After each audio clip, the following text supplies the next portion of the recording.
Welcome to Project Blue. This is Matt, and today's video is a Commander Dech Tech for Lin Sivvi Defiant Hero. This mono-white rebellious leader from the Nemesis set is a fun, friendly, and fair Rebels tribal deck, good for players of all skill levels. Lin Sivvi Defiant Hero is a 3 converted mana cost commander, casting for 1 generic and 2 white.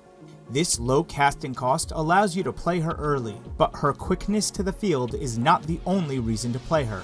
Lin Sivvi is a human rebel creature printed in the early 2000s set Nemesis. What makes Lin Sivvi so special are her unique abilities. Lin Sivvi's first activated ability allows you to go searching through your deck for any other rebel whose converted mana cost is X or less.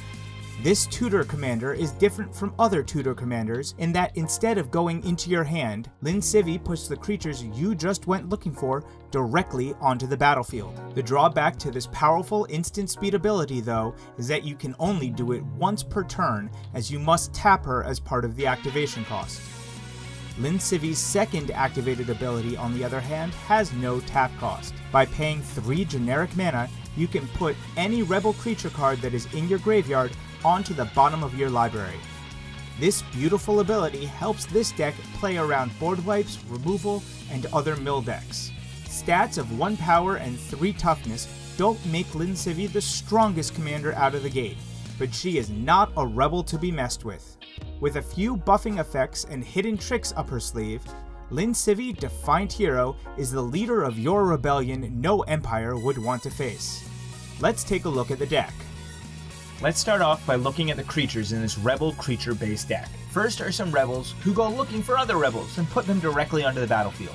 Defiant Falcon, Remosian Lieutenant, Remosian Captain, Defiant Vanguard, and Remosian Revitalist. The Falcon, Vanguard, Captain, and Lieutenant each go searching the library for a rebel with a converted mana cost less than or equal to 1 less than the fixed cost paid on the creature, and it puts it directly onto the battlefield. While the Remosian Revitalist, on the other hand, allows you to grab a creature from your graveyard with a converted mana cost of 5 or less and put it right into play. These instant speed abilities are great for helping you build your army at your opponent's end step during their attacks at any point during the game. The next set of rebel creatures have an interesting and fun activated ability set. These are some of the targets you can get with Lin Sivvi or some of the previously talked about tutors. Repelling Scouts is one of my favorite rebels to go searching for. A 1/4 flyer is nothing to shake your head at alone, but with the ability to gain protection from a color until end of turn, it makes both your attacks and blocks a lot better for you. Ballista Squad is a great mana sink against opponents with large creatures, allowing you to deal damage to an attacking or blocking creature, getting it out of the way. Outrider Encore's activated ability allows you to shift damage that would be dealt to it to another creature you control. With flanking, this creature also helps make your opponent's blocks slightly better for you. Whipcorder allows you to tap down other creatures, while Shield Dancer bounces damage back to an attacking creature that dealt it damage. Steadfast Guard is a nice vigilant 2/2 for 2, and Amaru Seekers has an interesting evasive ability that gets past being blocked by most creatures except for other white creatures and artifact creatures. Task Force is another great blocker whose butt just gets bigger when it's targeted by any spell or ability. Chao Mano Revolutionary is a great blocker as well, as it takes no combat damage. When Pious Warrior is dealt combat damage, you gain that much life. Up next is one of my favorite defensive abilities on a creature. Reveille Squad untaps all of your other creatures when you are attacked, so long as the squad is untapped, allowing you to attack on your turn and then untap your creatures for blockers on your opponent's turn. The last rebel in this merry band of misfits is Chao Arum Bruiser. This bruiser really knows how to wreck your opponent's defense by tapping down not 1, but 2 of their creatures when it attacks. As you can see, rebels aren't the largest of creatures. The small bodies need a little help getting their damage across the table. Metallic Mimic might not be a rebel in your hand or deck, but on the field it joins the fight, while giving subsequent rebels 1/1 counters. Adaptive Automaton also joins the rebellion and helps pump your other rebels when he's on the field. With the right amount of mana, Mirror Entity will help get those little 2/2s and 1/4s into behemoths. The last on this list is Krovak's Ascendant Hero. While it's not a rebel himself, he does support their cause by helping buff the team while nerfing your opponents. What sets him apart from other buffing and nerfing creatures is that he is removal proof. Just by paying 2 mana, he'll bounce right back to your hand. The last creature on this list is unlike the rest, as it is neither small nor rebel. Sun Titan allows you to get any permanent back from your graveyard that has a converted mana cost of 3 or less. This is extremely helpful in this deck. The average converted mana cost is just over 3, and Sun Titan allows us to get a bunch of our smaller stuff back. It also gives us a nice big vigilant body. Up next are artifacts, starting with Mana Rocks. This monocolored deck is different from a lot of other monocolored decks. Colorless mana is just as good as the white mana when it comes to getting out the rebels. As such, we're running a full suite of multicolored Mana Rocks in Thran Dynamo, Worn Power Stone, and Soul Ring. The Marble Diamond is also great because it gives you that white mana you need early in the game. As you will see in this deck, Anthem effects are key, with cards such as Hall of Triumph that pumps your entire field, and Caged Sun pumps the field, but it also helps double your mana output. While Sword of the Animist won't pump the entire field, it does pump one creature while helping get lands out of your deck. It's important to keep Lin Sivvi protected, so artifacts such as Swiftfoot Boots not only protect her with hexproof, but also allow you to go tutoring with her very quickly by giving her haste. With so many creatures that have activated abilities, whether they are fetching other rebels or dealing with your opponent's board, having to wait a turn to use those abilities can be fatal. Here is where 1000-Year Elixir is key. Why fetch up only one rebel when Illusionist Bracers will let you go for 2? Hearthstone makes all those activated abilities cheaper, but watch out because it also makes your opponent's activated abilities cheaper too. Finally, Thematic Compass helps you get those basic lands out of your deck and into your hand. Anthem effects continue with enchantments, starting off with Shared Triumph and Honor the Pure. And what Anthem suite would be complete without Glorious Anthem? Radiant Destiny and Always Watching not only give your team a power and toughness boost, but also give all your creatures vigilance. With so many activated abilities on this squad, attacking and still being open to use their abilities is quite important.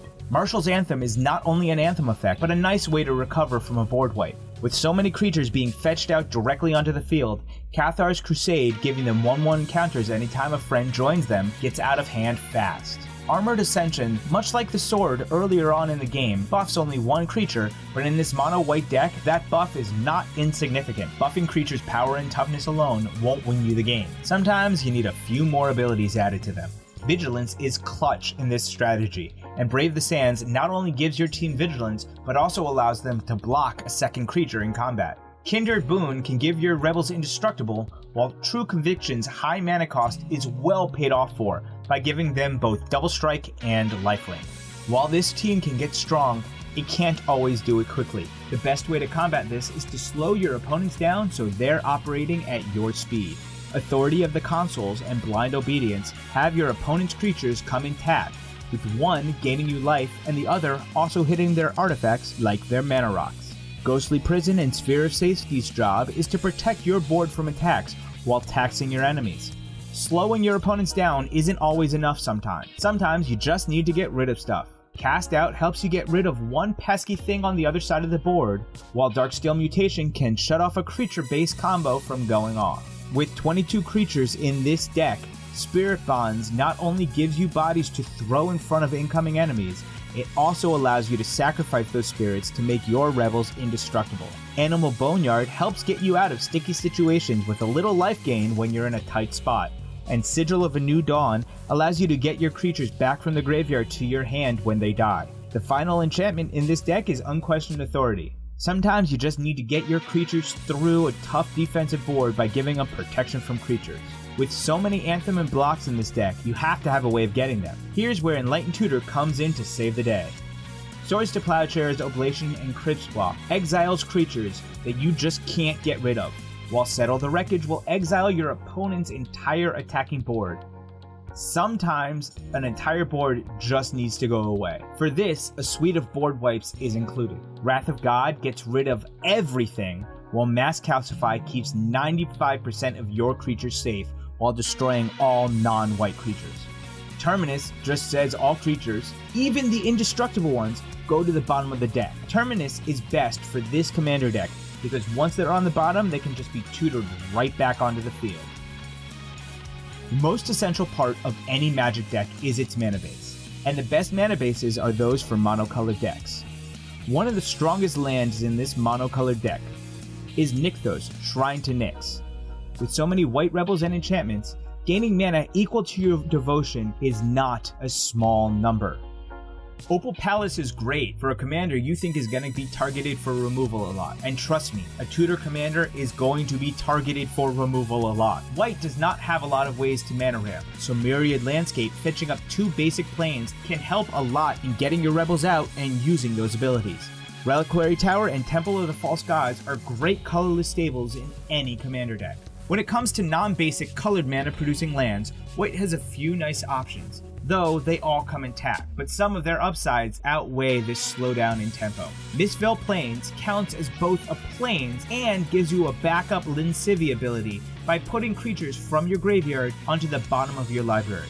Sometimes late in the game, you don't need lands, but you do need card draw. Here's where Secluded Steep's cheap cycle cost is a nice addition to your hand. Karoo is an iconic original bounce land, giving you 1 white and colorless just for bouncing another untapped plains to your hand. Path of Ancestry is an amazing card in any tribal deck, allowing you to not only cast your rebels, but giving you that extra scry when you do to let you know what comes next. While you're scrying off Path of Ancestry, Nubinalia's Scry Enter the Battlefield can also be clutch when you need that little bit of extra information. Last on this list of cards are Basic Plains. This deck runs 26 Basic Plains total, along with the non-basics that's 36 lands in all. That might seem like a low number, with all the rocks and other effects, being able to ramp them out and get them going, it's the perfect amount. This deck runs 18 fetchable rebel creatures that can be found with Lin Sivvi. 17 of them are regular rebels, with the 18th being Mirror Entity, a changeling that has every creature type. This allows it to be grabbed with the commander's ability. But Mirror Entity is not my favorite rebel to fetch up when I can. While this white weenie deck might seem like it could just be walked all over, it has a hidden trick up its sleeve. Take a look at Outrider Encore and Task Force. Alone, they look like any other 2 rebels in the deck, but together, you find an infinite defensive creature. All we have to do is add Animal Boneyard to the mix and we have infinite life. You use Outrider Encore's activated ability to target Task Force. Then you do it again. Each time you do this, Task Force's triggered ability goes off, giving it +0/+3. Then, once you've gotten tired of doing this, and you feel like the toughness is high enough, you just sacrifice it to Animal Boneyard and gain all the life you could want. But it's dead, you say. Well, Lin Sivvi allows you to put it from your graveyard back into the bottom of your library, and then tutor it back out onto the field, doing it all over again.